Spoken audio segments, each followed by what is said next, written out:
കലാഭവനിലുണ്ടായിരുന്ന കാലത്തെ എന്തെങ്കിലും ഒരു അനുഭവങ്ങളൊക്കെ കലാഭവനിൽ വേറൊന്നുമല്ല. ആർട്ടിസ്റ്റുകളുടെ അടുത്ത് പറയുന്നത്, നിങ്ങൾ അവിടെ വന്ന് അത് കണ്ടിരുന്നെങ്കിൽ ഇപ്പോഴത്തെ ഉഴപ്പുണ്ടല്ലോ ആർട്ടിസ്റ്റുകളുടെ, ആ ഉഴപ്പ് മാറിക്കിട്ടേനെ. നമ്മൾ പോലും ഈസ്റ്റേണിനേക്കാളും കൂടുതൽ ആണ്. നമ്മളൊരു ഐറ്റം അവതരിപ്പിച്ച്, ഒരു കോടതി എന്ന് പറഞ്ഞ ഐറ്റം അവതരിപ്പിച്ച് കഴിഞ്ഞ് പോയാൽ പിറ്റേ ദിവസം രാവിലെ അതൊരു 15 പ്രാവശ്യമൊക്കെ നോക്കും. അത് തന്നെ കളിച്ച് വീണ്ടും കളിച്ച് ഉച്ചക്ക് ഊണ് കഴിക്കും, തിരിച്ചു വരും, വീണ്ടും അത് കളിച്ച് അങ്ങനെ പെർഫെക്റ്റ് ആക്കും. അപ്പോൾ ഞാനൊരു ഇത്തിരി പിടിഭാഷയാണ്, റിഹേഴ്സൽ ചെയ്യണതിന് അറിയാമല്ലോ.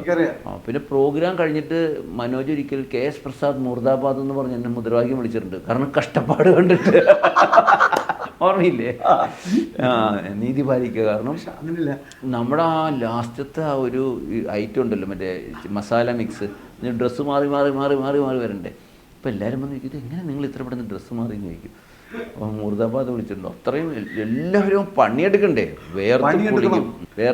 ആ പണിയെടുത്തതിൻ്റെ പെർഫെക്ഷൻ ഉണ്ടായിട്ടുണ്ട്.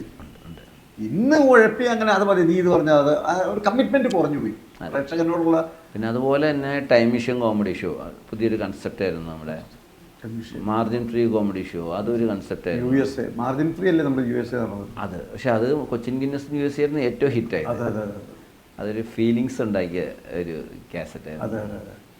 അപ്പോൾ പിന്നെ ഇനിയിപ്പം കാസറ്റിൽ നമ്മളിപ്പോൾ ഒരു 10, 28, 30 കാസറ്റ് ചെയ്തിട്ടുണ്ട്. ഇനിയിപ്പോൾ ആ റെക്കോർഡ് ആർക്കും മറികടക്കാൻ പറ്റില്ല. കാരണം എന്താ, കാസറ്റ് ഇല്ലല്ലോ. അപ്പോൾ അത് കാരണം ഇനിയിപ്പോൾ അത് ആ റെക്കോർഡ് അങ്ങനെ ടോപ്പ് ലെവലിൽ ട്രൂപ്പിൽ യാത്ര ചെയ്യുമ്പോൾ ഇപ്പം ഞാൻ പലരും നമ്മുടെ കൂടെ വരുന്നവർക്ക് എന്തായാലും അനുഭവങ്ങൾ ഉണ്ടാവും. എവിടെയെങ്കിലും സെക്കൻഡ് പരിപാടി പൊളിഞ്ഞതോ അല്ലെങ്കിൽ പിടിച്ചു നിർത്തിയതോ അങ്ങനെ എന്തെങ്കിലുമൊക്കെ മനസ്സിലായി. നമ്മൾ ഭാഗ്യവന്മാരാണ്. കാരണം നമ്മൾ വന്നത് ആ കലാഭവൻ്റെ കളരിയിൽ നിന്നാണ്. ആവലച്ചൻ എന്ന് പറഞ്ഞാൽ റിഹേഴ്സലിൻ്റെയും അതിൻ്റെ പെർഫെക്ഷൻ്റെയും ഉസ്താദാണ്. ഇത് ചെയ്ത് വന്നുകൊണ്ട് കലാഭവനിൽ പോയിട്ടൊരു പരിപാടി പൊളിഞ്ഞു. പിന്നെ സൗണ്ടിൻ്റെ പ്രശ്നം കാരണം മഴ വന്നിട്ട് ജനറേറ്റർ വർക്ക് ചെയ്തില്ല, ഇങ്ങനത്തെ ഇഷ്യൂസൊക്കെയാണ് വന്നിട്ടുള്ളത്. അല്ലാതെ കലാഭവൻ്റെ ഒരു ഷോ മിമിക്സ് പരിപാടി പൊളിഞ്ഞു എന്ന് ചിന്തിക്കാൻ പോലും വയ്യ.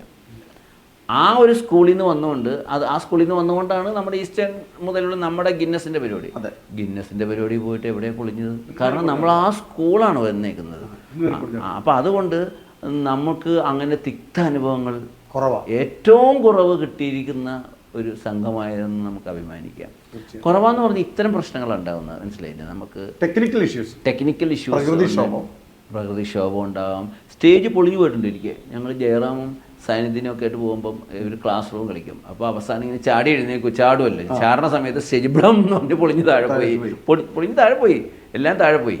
എന്നിട്ട് അങ്ങനെയൊക്കെ സ്റ്റേജിൽ നിന്ന് പരിപാടി സംഭവിച്ചിട്ടുണ്ട്. ആബേലച്ചനുമായിട്ടുള്ള അനുഭവം, ആബേലച്ചൻ്റെ ഒരു പെർഫെക്ഷൻ ഭയങ്കരമാണ്. കാരണം നമ്മളിപ്പോൾ ഗാനമേളയൊക്കെ നടത്തുമ്പോൾ ഇപ്പോൾ സീക്വൻസ് ചെയ്ത് വെച്ചിരിക്കുന്ന ഗാനമേളയാണല്ലോ. ഏത് പാട്ടാന്ന് പറഞ്ഞാൽ വിട്ടുകൊടുത്താൽ മതി. ബാക്കി എല്ലാ ഗാനമേളയും ഇപ്പോൾ ഓൾമോസ്റ്റ് ഒരു 80-90% ഓക്കെയാണ് ചെയ്തിട്ടുള്ളത്.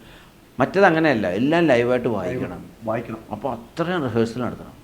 അപ്പോൾ നമ്മൾ ലൈവായിട്ട് വായിച്ചിട്ട് റിഹേഴ്സൽ നടത്തിയിട്ട് അത് കാസറ്റിൽ റെക്കോർഡ് ചെയ്തിട്ട് കലാഭവൻ്റെ ഓഡിറ്റോറിയത്തില്ല, അത് സ്പീക്കറിൽ വെച്ച് കേൾക്കുമ്പോൾ തന്നെ ഒറിജിനലും വെക്കുമല്ലോ. ഒറിജിനൽ കാസറ്റ് വെച്ചിട്ടാണുള്ളത്. ഒറിജിനൽ വെക്കും, പിന്നെ നമ്മുടെയും വെക്കും. വെച്ച് കഴിയുമ്പോൾ ഏതൊക്കെ സാധനങ്ങൾ വിട്ടുപോയിട്ടുണ്ടെന്നുള്ള ആ സ്പീക്കറിൽ തന്നെ വെക്കുന്നത്. അതിനുള്ള സൗകര്യം കലാഭവനിലേ ഉള്ളൂ എന്ന്, വലിയ ഓഡിറ്റോറിയവും സ്പീക്കറൊക്കെ വെച്ചിട്ട്. എന്നിട്ടത് ക്ലിയർ ചെയ്യും. ആ ഓഡിയോ കാസറ്റ് കേട്ടിട്ട് എവിടെയാണ് മിസ്റ്റേക്ക് ക്ലിയർ ചെയ്യും. അതുപോലെ നമ്മൾ ഈ 15 പേരുടെ ഓർക്കസ്ട്രയായിട്ട് പോയിട്ട് നമ്മൾ വിദേശത്ത് പോയി കഴിയുമ്പം ആകെ 5 പീസേ ഉണ്ടാവുള്ളൂ. 5 പീസ് ആകുമ്പോൾ നമ്മൾ അത് റെക്കോർഡ് ചെയ്യുമ്പോൾ കുറേ സാധനങ്ങൾ വായിക്കാൻ വിട്ടുപോകും. ചെറിയ ബെൽസ് ഒക്കെ വിട്ടുപോകും, ഈ സാധനമൊക്കെ ഇല്ല, അതൊക്കെ വിട്ടുപോകുന്നതൊക്കെ നമ്മൾ റെക്കോർഡ് ചെയ്തൊന്ന് സ്പീക്കറിലിട്ട് കേൾക്കുമ്പോഴാണ് നമ്മുടെ മിസ്റ്റേക്കുകൾ മനസ്സിലാകുന്നത്. അത് ക്ലിയർ ചെയ്യും. അങ്ങനെ അത് ഒരു സൂത്രപ്പണിയാണ്. ഇപ്പം അതിൻ്റെ ഒന്നും ആവശ്യമില്ലല്ലോ. അപ്പോൾ അങ്ങനെ ചെയ്ത് അതുപോലെ തന്നെ വീഡിയോയും ഓർമ്മയുണ്ടോയെന്നറിയില്ല, നമ്മൾ വീഡിയോ ഷൂട്ട് ചെയ്തിട്ട് ഐറ്റം മുഴുവൻ ഷൂട്ട് ചെയ്തിട്ട് നമ്മൾ കാസറ്റിലിട്ട് പ്ലേ ചെയ്തിട്ട് നമ്മുടെ ഷൂട്ടിങ് കുഴപ്പം നമ്മൾ മനസ്സിലാക്കിയിട്ടാണ് നമ്മൾ പെർഫെക്ഷൻ ആക്കിയത്. ഓർമ്മല്ലേ? അത് എനിക്ക് കിട്ടിയത് കലാഭവനിൽ നിന്നാണ്. അത് വലിയൊരു കാര്യം. കാരണം ഈ ഷൂട്ട് ചെയ്ത് കാണുമ്പോൾ നമ്മുടെ മിസ്റ്റേക്ക് നമുക്ക് മനസ്സിലാക്കാൻ പറ്റും. മറ്റേ പറഞ്ഞാലും നമുക്ക് വ്യക്തമല്ല. ഇത് കാണുമോ, ശരി അവിടെ ഇത്തിരി അടുത്ത് നിന്ന് നന്നായിരുന്നു, കുറച്ച് ചാടി മാറി നന്നായിരുന്നു, അത് കറക്റ്റ് സാധനം. തിക്താനുഭവം. ഈ ഐഡിയ ആബേലച്ചൻ്റെ ആണോ അല്ലെങ്കിൽ അല്ല, അച്ഛൻ തന്നെയാണ് അത് പറഞ്ഞിട്ടുള്ളത്. അച്ഛൻ തന്നെ പറഞ്ഞിട്ടുള്ള ഒരു ഐഡിയ ആണ് അത്. അച്ഛൻ്റെ ചിന്ത എന്നാലോചിച്ച് ഭയങ്കര അല്ലേ. അത് മാത്രമല്ല തിക്താനുഭവം ഉണ്ടായിട്ടുണ്ട് നമുക്ക്. പറയ് പ്രസാദേട്ടാ. നമുക്ക് ഞാനുണ്ടോ? ഉണ്ട്. നമ്മളാ കുവൈറ്റിലെ പരിപാടി അങ്ങോട്ട് കഴിഞ്ഞിട്ട് നമ്മളിങ്ങനെ എയറിൽ നിൽക്കുക. പിറ്റേ ദിവസം സാധാരണ ഒരു എയർപോർട്ടിൽ 2-3 പേര് വന്ന് നമ്മളെ സെൻഡ് ഓഫ് ചെയ്യും. അന്ന് സെൻഡ് ഓഫ് ചെയ്യാൻ 150 പേരുണ്ടായിരുന്നു, ഓർക്കണല്ലേ, കുവൈറ്റ് എയർപോർട്ടിൽ. അന്ന് നമ്മുടെ കോസ്റ്റ്യൂം ബാഗ് നമ്മൾ മറന്നുപോയി. കാസറ്റ് മറന്നുപോയി. നമ്മളൊരു 14-15 പരിപാടി ഷൂട്ട് ചെയ്ത കാസറ്റ് നമ്മൾ മറക്കുകയും പോവുകയും ആകെ കയ്യിൽ അവിടുത്തെ ഓഡിയൻസിൻ്റെ ഒരു 6 കാസറ്റ് മാത്രം കയ്യിലുള്ളൂ. എന്നിട്ട് ഈസ്റ്റേൺ സൂപ്പർ കോമഡി ഷോ മുഴുവൻ കൊച്ചിയിൽ വന്നിട്ട് നമ്മൾ റീഷൂട്ട് ചെയ്തെന്ന് പലർക്കും അറിയാൻ പാടില്ല, മനസ്സിലായി, ബാക്കി എന്നിട്ട് പിന്നെ നമ്മളെന്ത് ചെയ്തു, മസ്കറ്റ് ചെന്നപ്പോൾ നമ്മുടെ കോസ്റ്റ്യൂംസ് ഒന്നുമില്ല, ഇല്ലാതെ വന്ന് ഞാനും ഹമീദും കൂടെ പോയിട്ടാണ് അവിടുന്ന് കോസ്റ്റ്യൂം ഓരോ സാധനങ്ങളൊക്കെ, വാളും പരിചയമൊക്കെ വെറുതെ ഇങ്ങനെ പിടിച്ചിട്ടേ ഉള്ളൂ, വാളും ഇല്ല, പരിചയമില്ല, എല്ലാം ആക്ഷൻ. അങ്ങനെ നമ്മൾ ഈ പ്രോപ്പർ കോസ്റ്റ്യൂംസ് ഒന്നും ഇല്ലാതെ രാജാപ്പാർട്ടൊക്കെ എങ്ങനെയൊക്കെ ഉണ്ടാക്കി രാജാവായി. അങ്ങനെ ഞങ്ങൾ ഒപ്പിച്ച് കളിച്ചു. അതൊരു ഭയങ്കര ജീവിതത്തിലെ അനുഭവം. ഇപ്പോഴും നമ്മൾ ഓരോ ഷോ പോകുമ്പോഴും 16 പെട്ടി എണ്ണും ഇവിടുന്ന്. എന്നിട്ട് ഇവിടുന്ന് കയറ്റുമ്പോൾ 16 പെട്ടി എന്ന് പറഞ്ഞാൽ നമ്മൾ മാർക്ക് ചെയ്യും. അവിടെ ചെന്ന് ആദ്യം 16 ഉണ്ടോ എന്ന് നോക്കും. കാരണം നമ്മളെല്ലാം സ്റ്റേജിൽ എത്തുമ്പോഴേ അറിയുള്ളൂ, അല്ലാണ്ട് പറയുക ആ കൃത്യമല്ലാതെ ഇതുവരെയും ഒരെണ്ണം മിസ് ചെയ്തിട്ടില്ല. കാരണം അന്നത്തെ മിസ്സിങ്ങിൻ്റെ ഒരു അനുഭവമാണ്. അതുപോലെ തന്നെ എല്ലാ പെട്ടികളുടെയും മുകളിൽ നമ്മൾ റിബൺ കെട്ടിയിടും. അപ്പോൾ ഈ പെട്ടികൾ വരുന്ന എല്ലാം കൃത്യം അറിയാൻ പറ്റും. ഇതൊക്കെ നമ്മൾ അനുഭവങ്ങൾ കൊണ്ട് പഠിക്കുന്നതാണ്. അങ്ങനെ കുറേ കാര്യങ്ങൾ നമുക്ക് പിന്നെ നമുക്കൊരു തട്ടുകേട് പറ്റിയിട്ടുണ്ട്, ഓർമ്മയുണ്ടോന്ന് അറിയില്ല. പ്രസാദ് ഏട്ടനും ഞാനും ടിനി ടോമും കൂടെ ദുബായ് അൽനാസറിൽ ഒരു പ്രോഗ്രാം ചെയ്തു, ഓർമ്മയുണ്ടോ? അൽനാസറിൽ അത് നമ്മുടെ ഈ ഗിന്നസ് തുടങ്ങി നമ്മുടെ ശേഷമില്ല, അതിന് മുമ്പ്, ഗിന്നസിന് മുൻപ് നമുക്ക് സ്പീക്കർ ഇല്ല, മോണിറ്റർ ഇല്ലായിരുന്നു. അൽനാസറിൽ പ്രത്യേകത എന്താന്ന് വെച്ചാൽ ഈ സൈഡിൽ ഓഡിയൻസ് ഇരിക്കും, അവർക്ക് കേൾക്കാൻ പറ്റില്ല, അവർ കുഴി പൊളിച്ചുകൊണ്ടിരിക്കും. നമ്മളങ്ങനെ കയറി, ഞാനും പ്രസാദ്, ഐറ്റം ഏതാ എനിക്ക് ഓർമ്മയില്ല, ടിനി ഉണ്ട്, ഞാനുണ്ട്, പ്രസാദേട്ടനുണ്ട്. നമ്മൾ പറയണ നമുക്ക് കേൾക്കാൻ പറ്റില്ല. നമ്മൾ അടുത്ത് നിന്ന് പറഞ്ഞത് ടൈമിംഗ് എല്ലാം പൊളിഞ്ഞ് കൂവി നമ്മൾ പിന്നെ ലിപ്പ് അനുസരിച്ച് നമ്മൾ അങ്ങോട്ടും ഇങ്ങോട്ടും കളിച്ചു, എന്തൊക്കെയോ കളിച്ചു.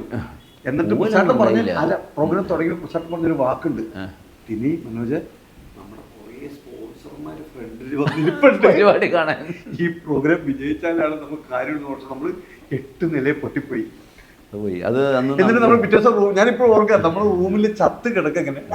അല്ല, എന്നിട്ട് വീണ്ടും എന്ത് ചെയ്യുന്നറിയുമോ, വീണ്ടും നമ്മൾ ഈസ്റ്റേൺ സൂപ്പർ കോമഡി ഷോ അൽനാസറിൽ പോയി.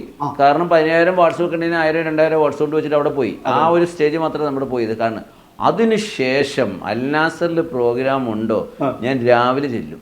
രാവിലെ ചെന്നിട്ട് അവിടെ നിന്ന് പാട്ട് പാടി സംസാരിക്കും. എന്നിട്ട് ഞാൻ ഈ അൽനാസറിൻ്റെ ചുറ്റും നടന്നിട്ട് ഏത് പോയിന്റിലാണ് ഇല്ലാത്ത അങ്ങോട്ടും ഇങ്ങോട്ടും സ്പീക്കർ തിരിച്ച് അടുത്ത ഷോ മുതൽ പെർഫെക്ഷൻ ആക്കി. അതൊക്കെ ജീവിതത്തിലെ അനുഭവമാണ്. റെക്കോർഡിംഗ് ഇട്ട് എന്തും കാണിക്കാം അവിടെ, ലൈവ് മൈക്ക് വെച്ച് സംസാരിച്ച ഈ ആളുകൾക്ക് ഇപ്പൊ പഠിച്ചുപോയി. ഇപ്പൊ അവിടെ നല്ല ഉഗ്രൻ സൗണ്ട് എഞ്ചിനീയേഴ്സ് അവരെ ടെക്നോളജി പഠിച്ചുപോയി. അന്നത് പഠിക്കാത്ത കാലഘട്ടമായിരുന്നു. നമ്മളെയൊക്കെ പാഠം പഠിപ്പിച്ചവര്, നമ്മൾ പഠിച്ചവിടെ കിടന്ന് തഴമ്പിച്ച് കയറി പോകുന്നു.